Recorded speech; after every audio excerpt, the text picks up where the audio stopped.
Guys, welcome to startup. तो इस video में हम बात करने वाले हैं रेलवे रिक्रूटमेंट बोर्ड के assistant loco pilot and technician recruitment के बारे में। इस बार रेलवे के रिक्रूटमेंट प्रोसेस में थोड़ा सा चेंज हुआ है, इसलिए बहुत सारे स्टूडेंट्स को समझने में प्रॉब्लम हो रही है। इसलिए इस वीडियो में हम बात करेंगे assistant loco pilot and technician recruitment के सिलेबस एंड सिलेक्शन प्रोसेस के बारे में। तो इस वीडियो को देखने के बाद आपका हर कंफ्यूजन क्लियर हो जाएगा, इसलिए आप इस वीडियो को पूरा देखें और वीडियो पसंद आए तो जरूर लाइक कीजिए और हमारे चैनल के आगे की वीडियोस की अपडेट्स पाने के लिए हमारे चैनल पे जरूर सब्सक्राइब कीजिए। सबसे पहले बात करते हैं आरआरबी के assistant loco pilot and technician recruitment के स्टेप्स के बारे में। सबसे पहले आपका होगा फर्स्ट स्टेज सीबीटी। सीबीटी का मतलब होता है कंप्यूटर बेस्ड टेस्ट, और fast stage CBT ALP and technician दोनों के लिए एप्लीकेबल है। नेक्स्ट होगा सेकेंड स्टेज सीबीटी। जो सारे स्टूडेंट्स फास्ट स्टेज सीबीटी में कटअप क्लियर कर पाएंगे, उन सारे स्टूडेंट्स को सेकेंड स्टेज सीबीटी देने का मौका दिया जाएगा। और सेकेंड स्टेज सीबीटी में दो पार्ट है, एक है पार्ट ए और दूसरा है पार्ट बी। इसके बारे में हम आगे बात करेंगे। सेकेंड स्टेज सीबीटी भी एएलपी एंड टेक्नीशियन दोनों के लिए एप्लीकेबल है। नेक्स्ट होगा कंप्यूटर बेस्ड एप्टीट्यूड टेस्ट। ये कंप्यूटर बेस्ड एप्टीट्यूड टेस्ट सिर्फ एएलपी के लिए एप्लीकेबल है, यानी जो सारे स्टूडेंट्स एएलपी के लिए अप्लाई करेंगे उन सारे स्टूडेंट्स को कंप्यूटर बेस्ड एप्टीट्यूड टेस्ट देना पड़ेगा। लेकिन जो सारे स्टूडेंट्स टेक्नीशियन के लिए अप्लाई करेंगे उन सारे स्टूडेंट्स को कंप्यूटर बेस्ड एप्टीट्यूड टेस्ट देना नहीं पड़ेगा। नेक्स्ट आपका होगा डॉक्यूमेंट वेरिफिकेशन। जो सारे स्टूडेंट शॉर्टलिस्टेड किए जाएंगे डॉक्यूमेंट वेरिफिकेशन के लिए, उन सारे स्टूडेंट्स का डॉक्यूमेंट वेरिफिकेशन किया जाएगा। और लास्ट में होगा आपका final merit list. Okay, next बात करते हैं फास्ट स्टेज सीबीटी के बारे में। Fast stage CBT assistant loco pilot and technician दोनों के लिए ही एप्लीकेबल है। तो फास्ट स्टेज सीबीटी में आपको सिर्फ कटअप क्लियर करना है, यानी ये एग्जाम सिर्फ क्वालिफाइंग इन नेचर है। इसका मार्क्स फाइनल मेरिट लिस्ट पे ऐड नहीं होगा। इस एग्जाम में आपको वक्त दिए जाएंगे 1 घंटा यानी 60 मिनट्स, और टोटल क्वेश्चन होंगे 75। और फास्ट स्टेज सीबीटी को क्लियर करने के लिए मिनिमम परसेंटेज जो आपको रखना है वो है, अगर आप अनरिजर्व्ड हो तो 40%, अगर आप ओबीसी हो तो 30%, अगर आप एससी हो तो 30%, एंड अगर आप एसटी हो तो 25%।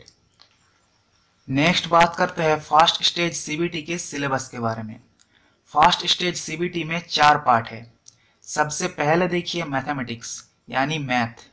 नंबर 2 पे देखिए जनरल इंटेलिजेंस एंड रीजनिंग, यानी ये रीजनिंग का पार्ट है। नेक्स्ट देखिए जनरल साइंस, यानी ये जीके का पार्ट है जो जनरल साइंस के ऊपर है। और नंबर 4 पे देखिए general awareness on current affairs, यानी ये भी जीके का पार्ट है जो करंट अफेयर्स के ऊपर है। ओके, तो ये हो गया आपका फास्ट स्टेज सीबीटी का सिलेबस। नेक्स्ट बात करते हैं सेकंड स्टेज सीबीटी के बारे में। सेकंड स्टेज सीबीटी भी एएलपी एंड टेक्नीशियन दोनों के लिए एप्लीकेबल है। सेकंड स्टेज सीबीटी में 2 पार्ट है, एक है पार्ट ए और दूसरा है पार्ट बी। तो पहले बात करते हैं पार्ट ए के बारे में। पार्ट ए में आपको वक्त मिलेगा 90 मिनट्स यानी 1.5 घंटा। पार्ट ए में आपका टोटल क्वेश्चन होगा 100, एंड पार्ट ए क्वालिफाई करने के लिए मिनिमम परसेंटेज जो है वो है अनरिजर्व्ड के लिए 40%, ओबीसी के लिए 30%, एससी के लिए 30% एंड एसटी के लिए 25%। नेक्स्ट बात करते हैं सेकेंड स्टेज सीबीटी के पार्ट ए के सिलेबस के बारे में। सेकेंड स्टेज सीबीटी के पार्ट ए में फास्ट स्टेज सीबीटी के द्वारा 4 पार्ट है। पहला है मैथमेटिक्स, दूसरा है जनरल इंटेलिजेंस एंड रीजनिंग, तीसरा है बेसिक साइंस एंड इंजीनियरिंग, और चौथा है general awareness on current affairs. तो अगर आप ध्यान से देखिए तो आप देख सकते हैं ये 3 नंबर में जो पार्ट है ये सिर्फ बदल गया है फास्ट स्टेज सीबीटी के हिसाब से। फास्ट स्टेज सीबीटी में जनरल साइंस था और सेकेंड स्टेज सीबीटी के पार्ट ए में जनरल साइंस की जगह बेसिक साइंस एंड इंजीनियरिंग को जोड़ दिया गया है। ओके, तो ये था आपका सेकेंड स्टेज सीबीटी का पार्ट ए का सिलेबस। नेक्स्ट बात करते हैं सेकेंड स्टेज सीबीटी के पार्ट बी के बारे में। तो सेकंड स्टेज सीबीटी के पार्ट बी में आपको वक्त मिलेगा 60 मिनट्स यानी 1 घंटा और आपके पास क्वेश्चन होंगे 75। नेक्स्ट देखिए, सेकंड स्टेज सीबीटी के पार्ट बी में क्वालिफाई करने के लिए मिनिमम परसेंटेज है 35%। लेकिन ध्यान में रखिए, सेकंड स्टेज सीबीटी के पार्ट बी में रिजर्व कैंडिडेट्स को कोई भी फैसिलिटी नहीं मिलेगा। इस स्टेज में सारे के लिए कट ऑफ और क्वालिफाइंग मार्क्स समान रहेंगे, चाहे आप एससी हो और चाहे आप जनरल हो, आप सभी के लिए कट ऑफ एक ही रहेंगे। ओके, नेक्स्ट बात करते हैं सेकंड स्टेज सीबीटी के सिलेबस के बारे में। आपके क्वालिफिकेशन के अनुसार सेकंड स्टेज सीबीटी का सिलेबस अलग अलग होगा। इस रिक्रूटमेंट के लिए जब आप अप्लाई करेंगे तो अप्लाई करते हुए आपको सेकंड स्टेज सीबीटी के पार्ट बी के लिए ट्रेड चॉइस करना होगा। जैसे फॉर एग्जांपल, अगर आप मैकेनिकल इंजीनियरिंग में डिप्लोमा और डिग्री किए हो तो आपको सेकंड स्टेज सीबीटी के पार्ट बी के लिए इन सारे ट्रेड में से कोई भी एक ट्रेड को चॉइस करना होगा और उस हिसाब से आपका क्वेश्चन पेपर सेट होगा। जैसे सपोज आप फिटर के लिए भी चॉइस कर सकते हो, आप मैकेनिक मोटर व्हीकल चॉइस कर सकते हो, जितने भी है इनमें से कोई एक आपको चॉइस करना है सेकंड स्टेज सीबीटी के पार्ट बी के लिए। उसी तरह से अगर आप इलेक्ट्रिकल इंजीनियरिंग से हो तो इनमें से आपको एक चॉइस करना होगा, अगर आप इलेक्ट्रॉनिक्स से हो तो आपको इन दोनों में से एक चॉइस करना होगा, अगर आप ऑटोमोबाइल इंजीनियरिंग से हो तो आपको इन सारे में से एक चॉइस करना होगा, और अगर आप 12th कंप्लीट किए हो फिजिक्स एंड मैथ्स के साथ तो आपको इन तीन में से किसी एक को चॉइस करना होगा। इसलिए जब आप इस रिक्रूटमेंट के लिए अप्लाई करेंगे तो ध्यान से अपना ट्रेड चॉइस कीजिए, क्योंकि आप जिस ट्रेड के लिए चॉइस करेंगे उस ट्रेड के हिसाब से आपका क्वेश्चन पेपर सेट होगा। ओके, और इन सारे ट्रेड के लिए डिटेल सिलेबस आपको डीजीईटी के वेबसाइट में मिल जाएगा, यानी director general of employment and training. Okay, तो ये था आपका सेकंड स्टेज सीबीटी का पार्ट बी का सिलेबस, और पार्ट बी भी ओनली क्वालिफाइंग इन नेचर है। पार्ट बी का मार्क्स आपके फाइनल मेरिट लिस्ट पे ऐड नहीं होगा। ओके, नेक्स्ट बात करते हैं कंप्यूटर बेस्ड एप्टीट्यूड टेस्ट के बारे में। ये टेस्ट सिर्फ एएलपी के लिए एप्लीकेबल है।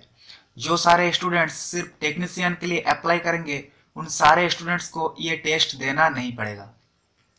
तो कंप्यूटर बेस्ड एप्टीट्यूड टेस्ट देने के लिए आपको विजन सर्टिफिकेट ले जाना होगा। विजन सर्टिफिकेट का फॉर्मेट ऑफिशियल नोटिस पे दिया हुआ है।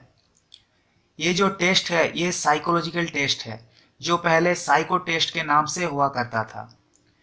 इस टेस्ट के लिए मिनिमम क्वालिफाइंग मार्क्स है 42 मार्क्स हर टेस्ट के लिए, और सेकंड स्टेज सीबीटी के पार्ट बी की तरह इस टेस्ट में भी सबके लिए समान कट ऑफ है, यानी एससी हो या एसटी हो या जनरल हो, आपको 42 मार्क्स लाना है हर टेस्ट पे। और कंप्यूटर बेस्ड एप्टीट्यूड टेस्ट पे टोटल कितना टेस्ट होगा इसके बारे में अभी कुछ नहीं बताया गया है। ओके, नेक्स्ट बात करते हैं डॉक्यूमेंट वेरिफिकेशन के बारे में। सबसे पहले देखिए, जो सारे स्टूडेंट्स टेक्नीशियन पोस्ट के लिए अप्लाई करेंगे उन सारे स्टूडेंट्स का जो मेरिट लिस्ट बनेगा वो बनेगा सिर्फ सेकेंड स्टेज सीबीटी के पार्ट ए के मार्क्स के ऊपर, और साथ ही साथ सेकेंड स्टेज सीबीटी के पार्ट बी क्वालिफाई करना होगा।